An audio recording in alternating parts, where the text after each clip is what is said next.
a huge match coming up there. But I think both trainers are going to be focused on top 4. I think team preview certainly important in this one. Something like the Durant does cause a little bit of a ruckus. You want to, you've got to keep the Arcanine in mind at every single point. And maybe, even keep in mind something like Duraludon, which if Durant's lacking certain coverage moves, something that I always find interesting is what 4 moves people bring on the Durant. You've only got 4 slots. You've got some staples. You've got the Iron Head that becomes the Max Steel Spike. That's great. Then you've kind of got to start thinking about it. Do you even bring a Bug-type move? I think in a lot of cases, yes, that's actually the way to go. But then in certain other situations, you've got to be able to be smart about that coverage on the kind of bottom half of your move pool. You've got access to Rock-type, you've got access to Ground-type, you've got access to Fighting-type as well. And the leads coming out on the field, I think, is probably pretty solid for Durant here. Yeah, Gothitelle Durant is the lead for Andrew on the bottom of the screen, and then on top is Rotom, Wash, and Whimsicott. Of course, Rotom and Whimsicott cannot switch out through natural means on this turn because of Gothitelle's Shadow Tag ability. Rotom Wash does have access to Volt Switch, though, which would do a little bit of damage and then let it switch out here. I'm not sure if Alex's Rotom has it, but this Durant wants to get rid of it. On a scale of 1 to 10, how surprised are you that Durant Dynamax turn 1? I wouldn't even say 1. I'd say like -5. Yeah, -4. It's not a shock at all. And the Dynamax is going to be matched, actually. Interesting to see that it's going to be one of this pairing for Alex. Rotom, not a bad Dynamax choice at all. Is going to be a little bit harder to knock out. But, both trainers saying, this is exactly what I want, and I'm very happy with where we are. The Durant really does not have pretty strong options against the Rotom Wash specifically, as it resists both that Steel and is immune to a potential Max Quake if he is going for that. But a Max Guard out of Rotom here on turn 1, not wanting to take any damage from Durant. Ally Switch from Gothitelle, no Fake Out. We've now seen through the 2 sets, Fake Out, Psychic, and Ally Switch on that. Max Flutterby, showing off the bug move that he had earlier, will go into Rotom's Max Guard there, so he will not have a special attack lowered. That's actually the most disappointing ally switch of all time, when you get no benefit from it. Like, you show off this audacious little play and you get no benefit. Durant forced into being defensive, though. I mean, Whimsicott's got to go for it, calling it so well. Maybe this Gothitelle isn't going to be sticking around for much longer. Especially with the Max Darkness aided by the Fake Tears from Whimsicott. Will be a 1-hit knockout into Gothitelle, taking it down. And unfortunately for Andrew, 1, lowering his special defense, but also that Max Quake, nobody targeted him. So Durant has had 2 ineffective turns of Dynamax so far. Yeah, Durant max guarded, and Alex called that perfectly and said, no, I'm just going to attack the Gothitelle.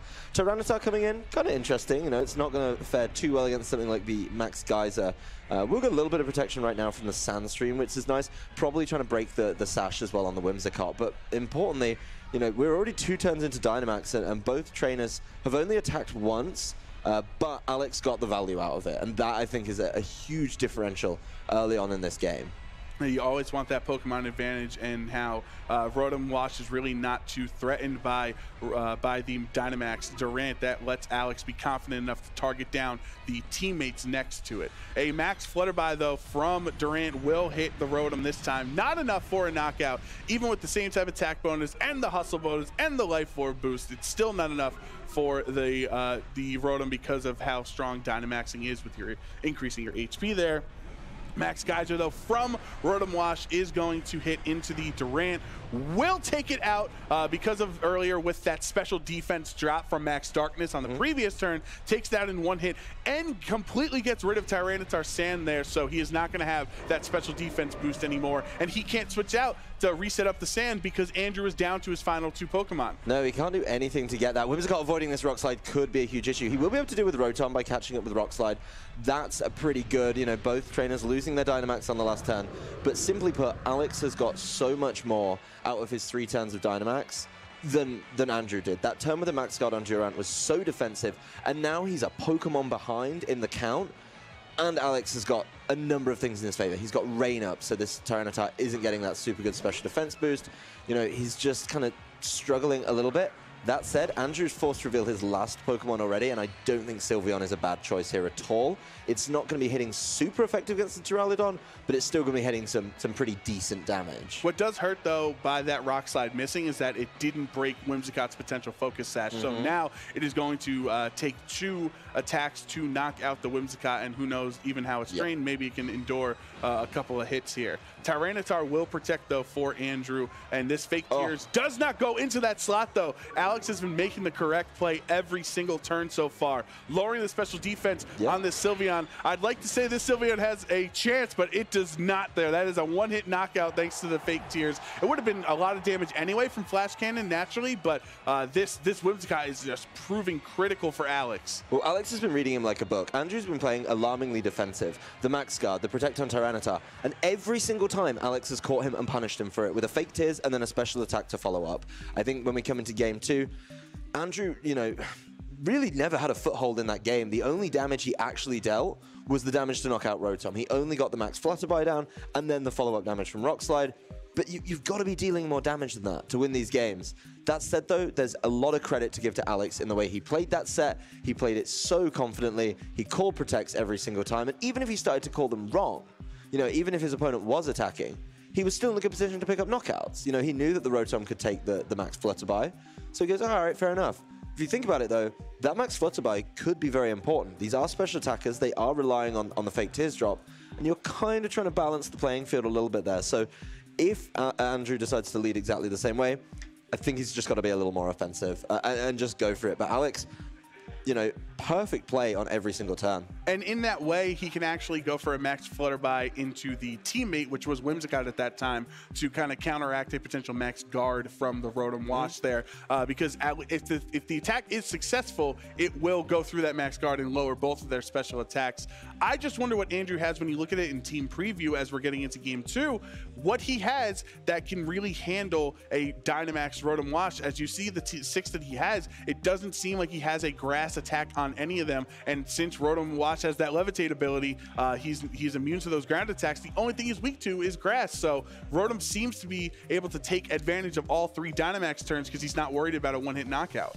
I don't think you need the super effective hit. I just think you need to attack it. And that was the problem in game number 1, is he didn't go after it. He didn't try and land the Flutterby early, the Max Flutterby, which is just going to be important. He's relying, and as we saw in that game, relied on 2 special attackers in Duraludon and Rotom Wash. So just don't let him do that, or at least make it harder for him and put the pressure on with the secondary effects of Max Flutterby. I think Alex, honestly, may even change it up. I think if you know that you're going to be going against, I don't know, Durant Gothitelle again, hey, just bring your Arcanine in the lead and go that way. So be very curious to see exactly how he does it. No change, though, as we come into game 2. And we're going to need to see a change to Andrew to force the game 3 here. The same leads from Alex with the Whimsicott and Rotom Wash, and same from Andrew in Gothitelle and Durant. Durant, a Pokemon, as we've already seen, very likely to Dynamax on turn 1 if he was not prepared for a potential Max Guard in game 1 there from Rotom, might adjust and target down this Whimsicott, therefore also breaking a Focus Sash if that's what Whimsicott is holding. So, of course, if you do leave that Rotom open, you know, if you don't damage it, it's not going to be taking any damage, and it'll get very strong Max Geysers. Yeah, that's an interesting switch, saving Durant for later. I don't disagree with it. I think if it's the focal point of the team, you want to keep it safe. That said, though, Alex is just going to Dynamax once again, and you know, it's probably trying to burn through some of those Rotom Dynamax turns a little bit there. Yep, the Rotom Wash in game 1 for Alex as he won that, so why switch up your game plan if it works so well for you here? Tyranitar switching in does not want to take a Max Geyser, and not only that, but afterwards it would reset up the rain for him. But a fake Tears, not into the Dark type, because obviously it went off and you can't prankster Fake Tears a Dark type. That special defense into Gothitelle. Max Darkness again here will knock out the Gothitelle as we saw in game 1 and lower this Tyranitar special defense by 1 stage, rendering that Sandstream buff irrelevant. Yeah, that's completely moving the game plan forward a little bit. It's a similar game plan to exactly what we saw in game 1, but Alex has just got rid of that early defensive turn, knowing that Andrew's going to try and adjust to it, you know, switching in the Tyranitar, trying to help out a little bit there, but then just bringing the game 1 step forward and saying, you know what, I don't want to mess around. I'm not going to guard. I think you're going to play to the guard and protect. and I'm just going to go after this Gothitelle. He's now already at a Pokemon disadvantage, and there's going to be a lot of pressure on this Durant Tyranitar to start hitting. You know, Durant can Dynamax, Durant can then go from there and say, all right, I'm going to try and get the Flutterby down. But the combination of Whimsicott, Rotom, Fake Tears, and any attack is still ever present. Right, and if you do target down the Whimsicott with Durant, as Durant is the fastest Pokemon on the field currently, that can actually cause damage because Whimsicott's faster, but Moonblast ain't doing nothing to Durant here. If you go for the Max Steel Spike into a Whimsicott or Max Flutterby into that slot, you're then leaving that Rotom still at very high HP or you know, at full HP at the moment. So it's able to set up Max Geyser or use Max Geyser to get rid of this sand and make its water attacks even stronger through the Fake Tears and with the rain buff. We are actually going to see a Moonblast though, so no Protect or anything like that. Moonblast into Tyranitar does over 50%. It will activate the weakness policy though, so that is, we saw that with the Tyranitar increasing his attack and special attack by 2 stages. Max Flutterby from the Durant into Rotom. No Max Guard, so that's bringing it down really low on its 3rd and final turn of Dynamax. This will lower the special attack of both Whimsicott and Rotom Wash, but what is the counter from Alex? Is he going to go for a Max Geyser? And that is exactly this situation.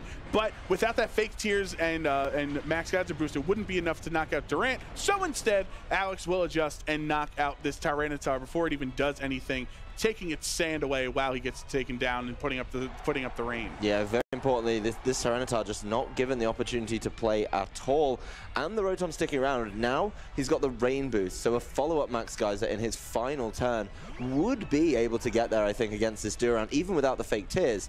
That said, the option is still there. Andrew really hasn't found a good way to deal with this Whimsicott Rotom pairing, and even if he does manage to knock out the Rotom, we can theorize that the Duraludon is going to be in the back, and Duraludon against Sylveon, as we saw in game number 1, just able to take it off the field with absolute ease. So this game looking so comfortable for Alex. I think Andrew's going to have to pull out all the stops and find some really, really big ways to maneuver around this. You know, he's relying a little bit too heavily on Max Flutterby right now to reduce those special attacks, and that option is going to be taken away as soon as this is gone. Fake Tears from Whimsicott, though, will lower the special defense of the Sylveon by 2 stages, so that's going to be huge, especially if Duraludon is in the back. Max Flutterby from the Durant will knock out the Whimsicott, but that has left the Rotom Wash around here. If he targeted the Rotom, it would have knocked it out before it was able to get this potential Max Geyser off here on this turn. That is what we're going to see. These are Life Orb boosted, Rain boosted Max Geysers into the Durant is still not enough, though, as this Rotom will get lower and lower from that Life Orb recoil. Very well enough for Hyper Voice as a single target attack to take it down. So by prioritizing the Whimsicott, it let that Rotom hit the Durant for a lot of damage. Yeah, I think he was worried about the Fake Tears and then whatever comes in from the back. Or a Max Guard also. Yeah, I think he was a little bit worried about that. You know, we do see Duraludon. We didn't see Alex's 4th Pokemon last game, so we will at least get to see that. It's going to be Conkeldurr.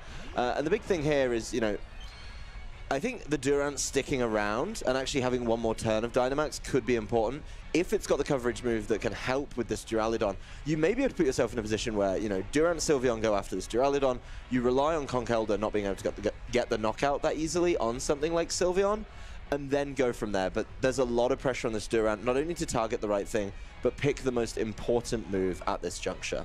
If Durant does have access to Max Quake by holding a ground attack, that would be pretty strong into the Duraludon, but the Detect from Conkeldurr, which works essentially the same way as Protect, will stop it from any damage. Max Quake into Duraludon, takes it out with a 1-hit KO. That is the power of Hustle and Life Orb and a Durant that has its back against the wall. He knows he needs to do something to force a Game 3 here if Andrew wants to move on to the finals here in Collinsville. This Hyper Voice, though, will go into the Detect there. So a huge reveal of Detect on Conkeldurr here, but that was because he wanted to activate his Flame Orb, increasing his attack so he can try to go for some pretty strong attacks here. Yeah, Durant's Max Quake getting the knockout there is exactly what he needed. He needed some way to stop this Duraludon going.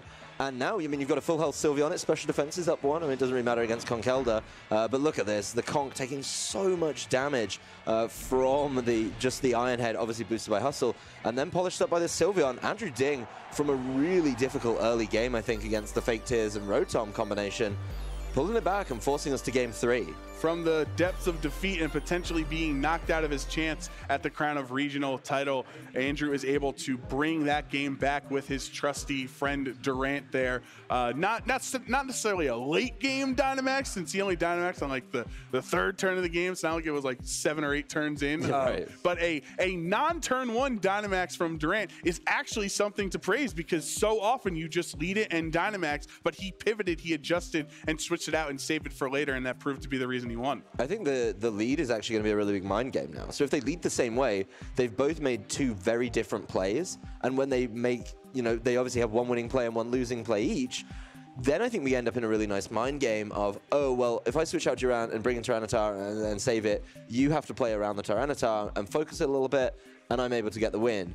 But then if you're in Alex's shoes, you go, well, I'll just play it safe, just protect. And, if we see Andrew just go for it with the attacks and kind of like he did in game 1, land them into protects, not get the value you need out of them, it could get a little bit sticky for him. So it'll be interesting to see if they change the leads.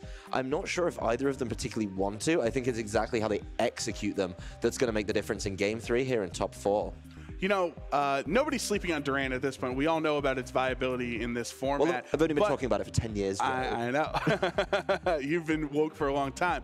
But so I think Alex might have underestimated the Durant a little bit in game 2, because it performed so poorly in game 1. He really kind of left it to its own devices in game 2, and it proved so critical by being able to use all 3 turns of its Dynamax there. So maybe Alex having to go back to the original game plan of stopping this Durant at all costs. Yeah, I mean, that's not a bad idea, and he's spent every game, the Fake Tears Max Darkness into Gothitelle has been important for him, but he takes out the Gothitelle, and then he doesn't actually switch at any point. He just sticks, so it's not the Shadow Tag he's worried about, it's the threat of Ally Switch that he's more concerned about, and I think it's pretty smart to say, all right, we'll just go into this slot over here where Gothitelle sits now. If Durant goes into that slot, it's not going to get the knockout before Rotom moves, and I think Fake Tears Max Darkness is pretty likely to get there against Durant with its notoriously low special defense stat. But then if you ally switch, you're either going to get Gothitelle and get a Pokemon advantage, or you're going to get Durant after it moves there and catch it off guard. So I honestly think this play that he played in game 2 was just smart from Andrew. That said, we mentioned it before, Durant does cause a lot of problems if it's left unchecked. And if you're leaving the Durant, especially with Max Flutterby, which we've seen, it's not afraid to throw at Rotom, it's going to keep itself in a great position. Double Dynamax on turn 1 of game 3 between Andrew Ding and Alex Arand, the winner, moving on to the finals in the Collinsville Regional Championship. If you think this is tough, their final opponent from the winner will also be Wolf Glick, so they have quite the hurdle ahead of them in both this match and finals to win the Collinsville Regional Championship. But again, Rotom and Durant Dynamaxing here. This Gothitelle will not be knocked out, as he finally remembers he has Fake Out, so he can stop the Whimsicott from Fake Tearsing it on turn 1. Max Flutterby into Rotom brings him down to around 30-35% of his HP onto this Dynamaxed Rotom, and it will lower both the special attack of Whimsicott and Rotom Wash here, taking a little bit of Life Orb recoil. Max Geyser, though, from this Rotom Wash, it is going to be a little bit ineffective, as it had his attack drop by 1 stage, bringing Durant down to around 50% of his HP and setting up the rain. Yeah, that rain is going to be huge for dealing excessive damage to this Durant if he's managing to land another attack on it. That said, I mean, the Gothitelle, the Fake Out change-up, we hadn't seen that yet in this set, and bringing that and saying to Whimsicott, actually, no, I'm not dealing with this Fake Tears nonsense anymore, just wait a turn. Obviously, it's still in play now, but I think that's a really big thing, because if it was going to Fake Tears Durant, that would have been a momentum swing Andrew would have struggled to come back from. There is the option, of course, if Andrew has Tyranitar, to force that in early and get rid of that rain, but I think in most cases, it's not going to change some of the damage numbers enough to make it worthwhile. So maybe saving that, maybe just trying to weave in another Max Flutterby with this Durant right now. Yeah, so we saw that the Max Geyser actually did over half without a rain buff. So even if he gets rid of the rain, that still would do over 50% since this Durant is below 50. But the Fake Tears from the Whimsicott will go into the Durant. Max Flutterby will fall for Rotom's trap as he goes for Max Guard, not taking any damage. And a Psychic from Gothitelle, the double target into Max Guard here. The only thing that happened was this Durant got even lower special defense. Honestly, Andrew really didn't seem to care about that play, just throwing attacks at it. clearly he's made a statement of intent and said, you know what, Rotom, you're the issue, and I'm going to deal with you. That said, you cannot ignore Whimsicott when it's just fake tearsing you over and over again.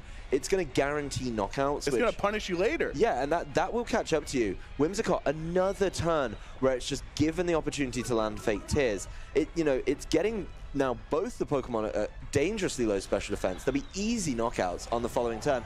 And now the Max Flutterby goes to Whimsicott, so Rotom is still going to be here to do the damage. And so that is another special attack drop onto Rotom, but it is counteracted by the fact that the rain is up and Rotom has a Life Orb. So he actually doesn't go for Max Geyser though, because he goes for the Max Darkness into Gothitelle, which is not enough to KO. So that second Max Flutterby was huge for Gothitelle to stick around here. But now both of Andrew's Pokemon have -3 stages of decreased special defense, and the Rotom is actually able to tank that Psychic because of Dynamax. This is absolutely on it's so close.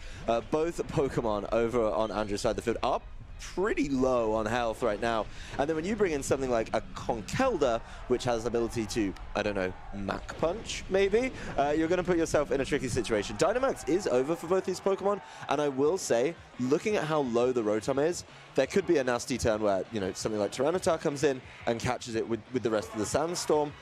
But do you want to bring Tyranitar against Conkeldurr? Especially when Conkeldurr has shown Detect already, so he has a chance to not take damage this turn, activating his Flame Orb, and then that would be enough, it looks like, to take down the Gothitelle, even though it is resisted.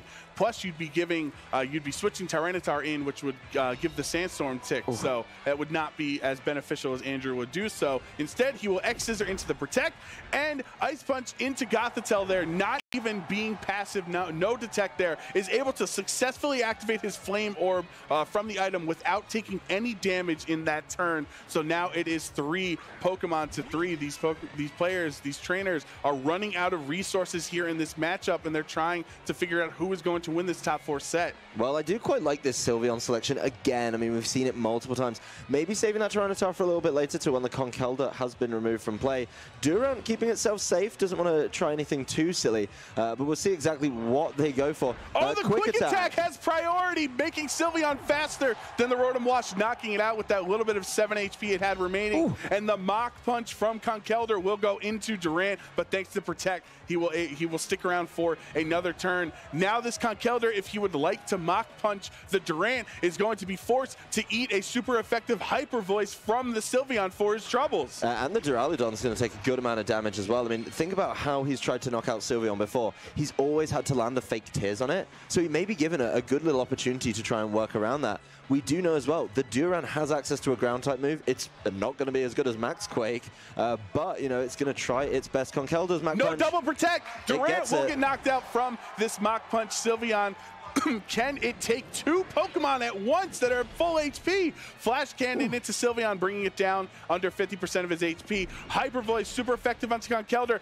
Not enough for a knockout, but thanks to the burn, that will be able to take it down. But look how high of health this Duraludon is, that there's no way in any possibility a quick attack would be able to take it down. No, but I mean, you may just quick attack to get a little extra damage down and try and deal with it. That said, Tyranitar's coming in with Sandstream. Yes, both these Pokemon are going to be weak to this Duraludon. He does have Flash Cannon. It is going to cause trouble for both of them. But Tyranitar has the special defense boost from its control of the weather with Sandstorm, saving it very, very wisely. And hey, this Sylveon could at least try and deal some damage. I think he's just going to go for attacks and see what he gets. Sylveon knocked out from that Flash Cannon on Duraludon. So this is 1 Pokemon to 1. The games are 1 to 1. Superpower reveal from Tyranitar, knocking out Duraludon. And Andrew Ding is moving on to the Collinsville Regional Championship.